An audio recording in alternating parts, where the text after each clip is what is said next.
at risk. It is something that was placed in the river during the Woodrow Wilson administration, and for safety reasons, we need to replace this bridge. Secondly, the growth of our communities has been spectacular, and we are confident will continue, and that we have to accommodate the increased demands of commuters and travelers across this bridge. It is a traffic bottleneck that is not consistent with the economic growth that we want to see on both sides of the river. And indeed, I was reminded this morning, it is the only stoplight between Mexico and Canada on the I-5 corridor. We can do better, and we have to do that. So we know that there is no option, and now we believe that we have an opportunity to restart the process to design and construct a bridge that is consistent with our values on both sides of the river. On our side of the river, we have already taken action in this regard. We've dedicated $44 million on both sides, that's the total from both states, to reopen our project office so that our office on our side of the river can certainly start in that regard. And we intend this process to be a data-driven, transparent process. We want to look at the data on how to design a bridge that will actually do the best job possible based on data rather than ideology, and we're excited to have that discussion. Now, I want to point out that we have never stopped since the last effort did not reach completion in this regard. In our state, we've secured over $98 million for key infrastructures like the I-5 Mill Plain Boulevard interchange that essentially was part of this project. So we've always been intent to finish this project in the state of Washington. In 2017, we established a baseline of planning information to allow this project to move forward, and we want to keep those options open. We've instructed our departments of transportation to assign dedicated staff to help this program office when it gets started. Program development will begin once an administrator and consultant are in place. So we have been intent on starting and finishing this project for years now, and this is a high priority for me because I really believe in the growth potential of my state, and I believe it is true with Governor Brown. We are separated by a magnificent river, but I believe the values are consistent on both sides of this river, and so I really look forward to the upcoming years of work. So I'm pleased to have Governor Brown here today. She's been a fantastic partner. She's apologized for the Oregon Ducks' last performance, and we look forward to next year in that regard. Governor Brown. Thank you very much, Governor Inslee, and I'm delighted to see your excitement about this project and football in general. Thank you all so much for being here. We really appreciate your presence. We come together from both sides of the river with a very common goal, and that is to build a resilient bridge that will serve both Oregon and Washington, frankly, for decades to come. Both of our states are currently experiencing unprecedented population, cultural, and economic growth, and that's a good thing. There are many interlocking pieces that have spurred and fostered this growth, for which I'm sure Governor Inslee agrees we are both exhilarated and grateful. And coming out of a recession that hit both of our states very hard, we've learned that we have to focus on preparation. As we look ahead to an eventual downturn, we have to invest in the bedrock of our state's economies, and that's infrastructure. When working properly, infrastructure goes unnoticed, but without it, we're literally in for a bumpy ride. Our states are more interconnected than ever through broadband, watersheds, transportation, economic development, and natural resources. We're tied so closely together that folks from other parts of the country often mistake us for one big state. I'm not sure that's a compliment to our collaboration. It might be a slam on our national geography curriculum. I'll let you all decide. But either way, we are in this together, and I don't believe that Oregon could have picked a better partner. The joint effort to plan and execute a better I-5 bridge is a really critical step forward as we invest in the growth of our region. The first step is going to be to establish an office to examine the work that's been done in previous efforts and what needs to be done to replace the Interstate Bridge. The office will investigate what progress we can build from, what federal dollars are available, and report back to both state legislatures with a plan to move forward. It's high time that we address the congestion between our two states and invest in a bridge that will stand the test of time. For the last several years, we've sought to provide all Oregonians with the opportunity to believe in the idea of a brighter tomorrow. And I know that Governor Inslee is doing the same for Washingtonians. The brighter tomorrow includes a earthquake-resilient I-5 bridge crossing, one that's seismically safe, provides the opportunity for high-capacity transit, and with enough space to accommodate our ever-growing populations. And with the building that's going on here in the Couve, you're clearly growing. So it's my great pleasure now to open it up to our transportation experts, Secretary Millar and Director Strickler. Again, thank you all so much for being here. We're really excited for what the future holds. Oh, to my right, not my left. Thank you, Governor, and it's great to be here this morning. While we're doing the collegiate thing, when I first graduated from the University of Virginia and moved out west, I was an Army brat, so I got to choose where I wanted to live. I lived in Hazeldale, and I commuted to Portland, and the traffic was bad then. That was 1982. The number 5 bus took forever to get downtown. So these things are complex and difficult problems to solve, and I think we've got the partnership to see this through. We have tough decisions ahead of us as partners. The governors through their leadership, the legislature through its leadership here on the Washington side, and my colleague's leadership, his legislature over there on the Oregon side, we're making progress. And what we're doing as a team, before we start answering the tough questions about the specifics of the bridge, the specifics of the schedule, the specifics of the financial package, which at this point we do not have answers for, we need to come to agreement on how we're going to reach those decisions together.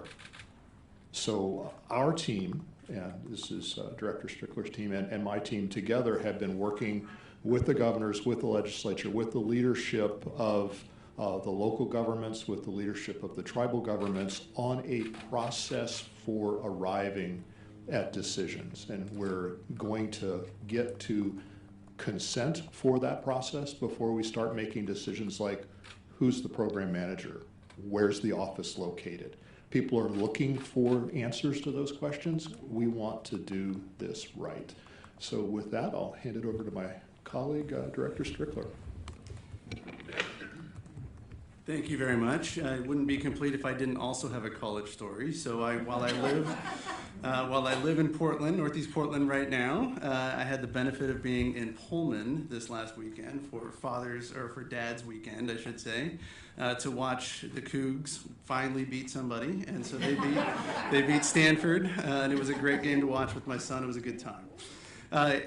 I want to concur with everything that you've heard today and really be brief in my remarks and simply say that partnership that Secretary Millar has described is probably the most important thing going forward. As we start to move a project like this or a program that really touches the lives of so many people, there's over 138,000 vehicles a day crossing that bridge right now. And that touches people, that touches individuals, that touches the economy, it touches so much of what we do every day. What we do together as government is really important in that partnership as we move forward.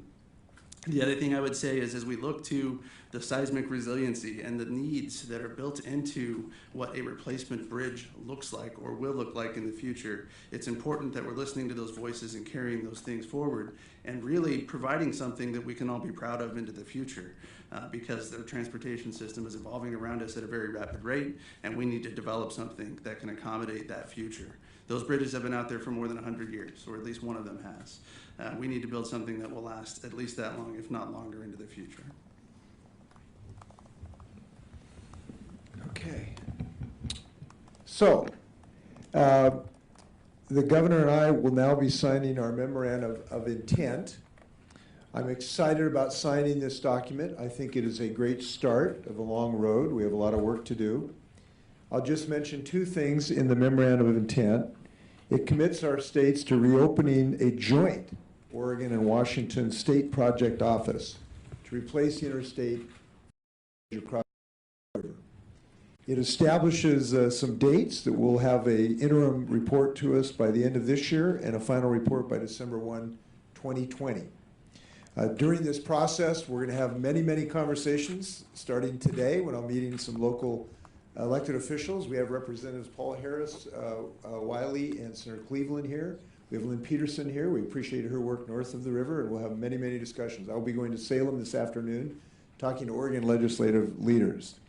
The memorandum of intent has a clause I'll just allude to. I think it's an important one. It says that in reevaluating the project scope of this project, the office shall assume that any plan for a new bridge will include high-capacity transit.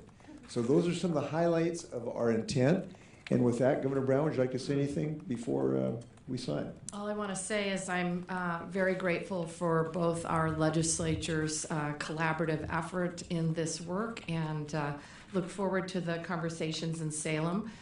We're delighted, speaking of college and law school, we're delighted to welcome you back down to the community of Salem, where Governor Inslee attended law school at Willamette Law School. So, Go Bearcats. Shall we sign? let's do We'll it. do so here.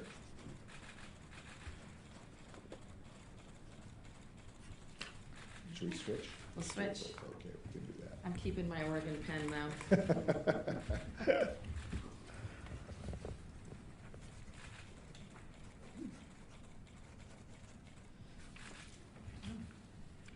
It's as good as done. How's that?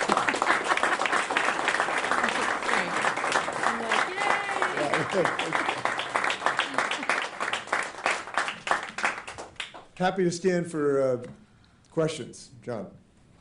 How are you going to pay for this? We'll start with John here. I'm going to throw all the money. I'm doing the same question she is. Throw all the money questions at you. The previous version of the bridge had about a $3.5 billion price tag. Will the price tag for this be greater?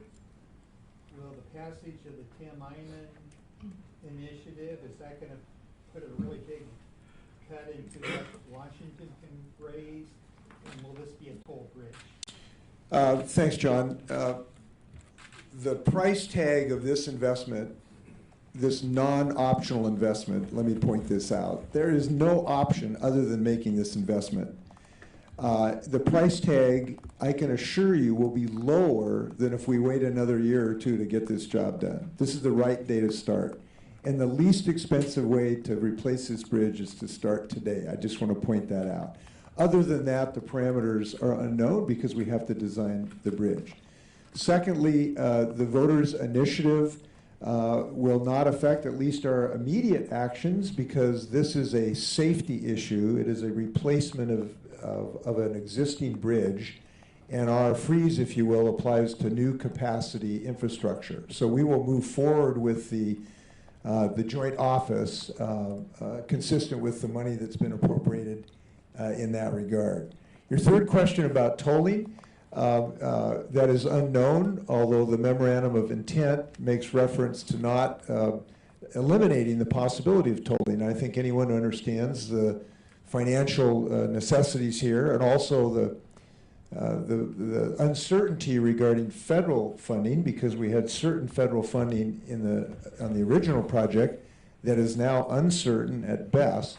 So we've recognized reality that could be under discussion.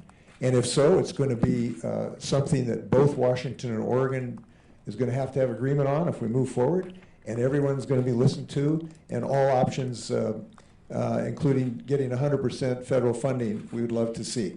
So we'll be aggressive in that regard. Governors, can you do this without Good. federal funding?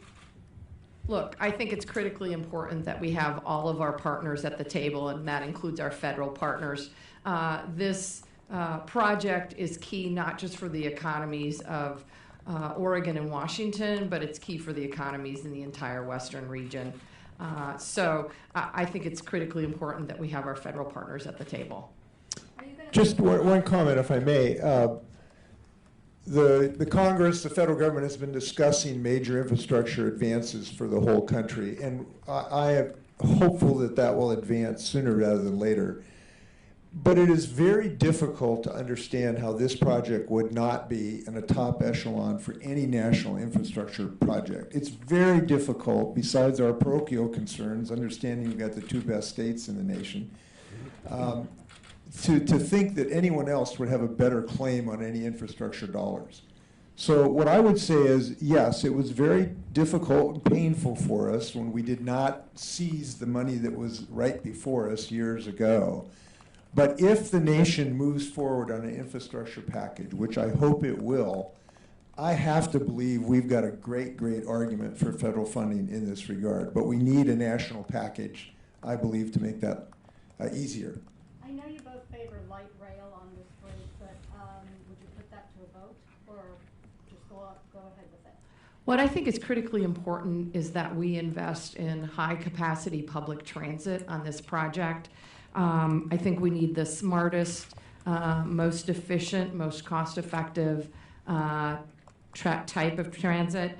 I think what else is key is that we're going to be doing a traffic analysis ahead of time to help us determine what's the best solution for the I-5 bridge replacement project. But will you put it to a vote? I don't think, there's nothing in the memorandum of intent that has any preconditions about votes or decision-making capacity in this regard.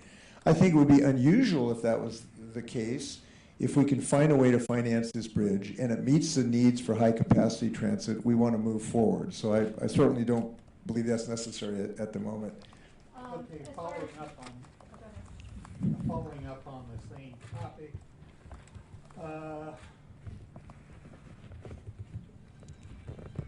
would you have to create something like Sound Transit to do light rail? And one of the criticisms of light rail in the 2013 package was if you build a bridge high enough for a ship to go over it, there was a lot of criticism at the time that it would have been too steep for light rail. So you want to throw those two light rail.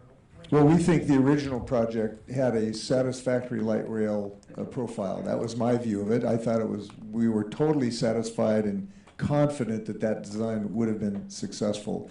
But I think the nature of this discussion, and I think this is one of the good things, that we're not setting preconditions of type of high capacity systems. And we're going to be driven by data, and there will be a very thorough analysis of the alternatives, and then we'll have a very vigorous discussion in our constituencies to see what their thoughts are. But I think going in this without preconditions is a really good place to be, given the history of this project. And I'm looking forward to those discussions, including in Salem today. Governor, as Yeah. you start this, the previous effort obviously was about more than just the bridge or light rail. It was about interchanges on both sides of the river. Do you start with the same idea that we're talking about reconfiguring interchanges on both sides, or are you focused strictly on the bridge? Yeah, so I think there's a few things to consider. Clearly, the previous project board did consider a 5-mile section, a mile of which, or roughly a mile of which, was the bridge itself. I think as we look to go forward, it's imperative in what you're hearing today is that some portion of the bridge needs to move forward just as quickly as we can. So we have to look at phasing options and anything that we can in that regard so that we can implement a new bridge just as quickly as possible. Yeah, Can you be more specific on what the... I think the other thing to recognize is that the bridge exists in a context, and we need to develop the plan for the bridge in that context, in the context of regional and indeed national freight movement, in the context of commute patterns, in the context of other modes of transportation that are being discussed today. All of that needs to come to that table. So I can't answer that question for you until we get agreement how we're going to be making decisions like how the structure itself fits into the broader transportation, economic development, quality of life, and environmental contexts that it's going to have to fit into to be successful in our two communities. more specifics on what that 44 million is going to be for? How many employees? What the responsibilities will be? Just some kind of idea on the timeline. Yeah, we don't have a fixed number of employees, just to answer that directly out of the gate.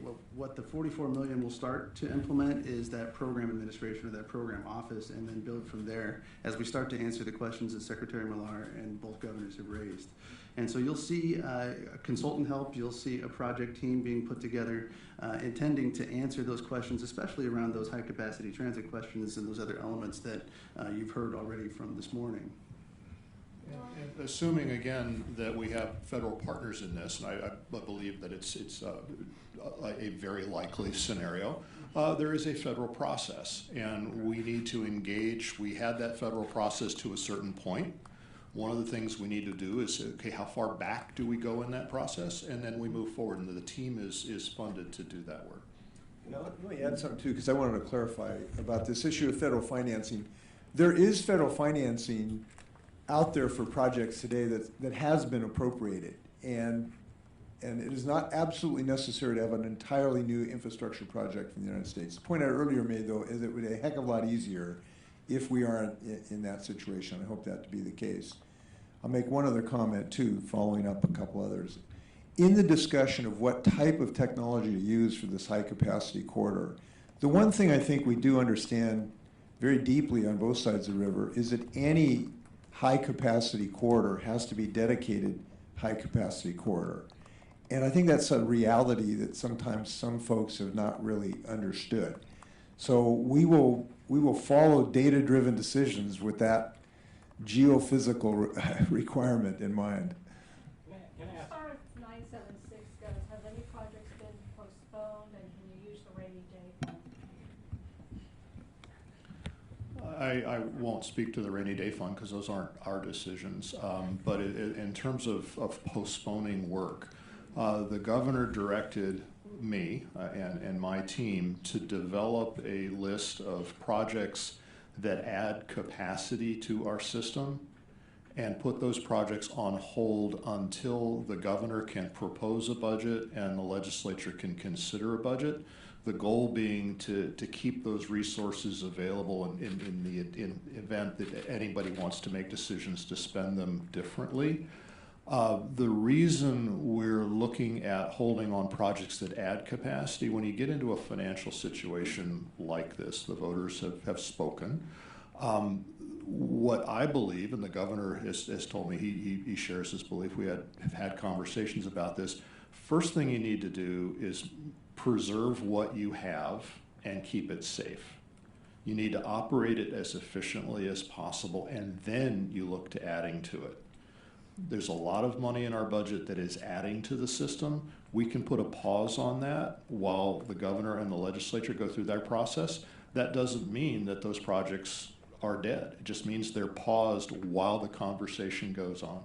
Critics have said this is punishment to voters who voted in 976. No critics who know what they're talking about say that, because they wouldn't know what they're talking about. This is a reality-based, financially necessary step to give the legislators a reserve, if you will, to figure out how to deal with the impacts of this. We got buses to run, we have ferries to run, we have safety projects, and we can't go dedicating money and spending money on new capacity if you have to be shutting down ferry runs. You have bridges that have safety issues that aren't getting fixed. Those are the highest priorities. So this is a fiscally necessary decision, and it was a right decision. It is not an easy decision because we have constituents all over the state of Washington, I'm sure Oregon, who want to see new capacity in their neighborhoods, who want to see an overpass or an entry so they can get on I-5 easier. They want these projects. They've been waiting for decades sometimes for these projects. We're now going to have to tell them that those are on hold, at least pending some of the resolutions. So this was not an easy decision. But it was fiscally prudent and necessary so that we can deal with safety and other issues. Let me answer your other question about the rainy day fund. The rainy day fund simply cannot solve this problem for a variety of reasons. Number one, they're one-time dollars. Once they're spent, they're gone. These are ongoing projects for decades. And so the rainy day fund even though it's not insignificant, simply cannot carry the capacity for decades of the projects we need. That's number one. Number two, we have other needs in the state of Washington. We have prisons and hospitals and the like. And number three, it's going to rain. We don't know when it's going to rain. We hope it's going to rain, right? But, you know, at some point, we have to be prepared for a slowdown in the economy. Obviously, that won't happen until these two governors are out of office, but we simply got to be prepared. Time for a couple more questions? This young lady back there. Governor Inslee, you mentioned earlier that you feel like bridges are monuments of optimism. About a month ago, we did a story on the bridge, and someone actually commented saying, "I'm an eternal optimist, except when it comes to this, and the previous committee assigned to the task of replacing the I-5 bridge. I'm afraid they will waste tremendous amounts of money and still not come up with a resolution or a plan. How are you guaranteeing that the $44 million you've both already invested is going to pay off?" Well, I think this is a new time and a new day in a variety of ways, and I actually am optimistic about getting this project done. I'll just tell you personally, I'm optimistic for several reasons. Number one, there's no other option. This has to be done. I mean, it really does. Number two, there are different people involved in this decision-making in this process. There's been change in the makeup of the Washington State Legislature that I believe it much more likely for us to find a resolution of this, a consensus of this, and that's been a very significant change. Third, I think as the bridge ages, there's just more recognition of the seismic risks associated with this. We have learned more about the Cascadia subduction zone, which is very concerning to me, and I think much more concerning to people than it was 5 or 6 years ago, because we know what we're facing some point in the future that does not allow us to say this bridge is, you know, really as safe as it should be given that seismic risk. So I really am I am optimistic about this, and I hope people will share that this is a worthwhile investment. It is a necessary one. I'm going to also add on to that from Oregon's perspective. I really saw the ball, with all due respect, in Governor Inslee's court. They have certainly come to the table with significant resources, significant skin in the game. I have a serious commitment from my partner in Washington. As he mentioned, they have new legislative leadership. And I think it's really key, as he mentioned, regarding the seismic resilience issue, and that Oregonians and Washingtonians have a better understanding of how critical it is that we make this investment for a seismic resilient bridge. So, thanks. The inclusion of light rail was one element of the previous project that people in Clark County had some problems with. The other was the fact that the proposed bridge, by a lot of analysis, would not have really improved commute times for existing commuters. There's already been some discussion in the two bi-state bridge committee meetings about what should the priorities for this project be. So let me ask you both to say what you feel like the most important element of this. Is it decreasing commute times? Is it adding a mass transit option, or is it safety? Or is it a combination? There's no question for me that our absolute number one priority has to be seismic resilience for this particular project. Secondly, for me, it would include high-capacity public transit. Hopefully that would move us toward reducing congestion. My answers would be largely the same, and I think the reality of this, that just sometimes we sort of forget the purpose of this.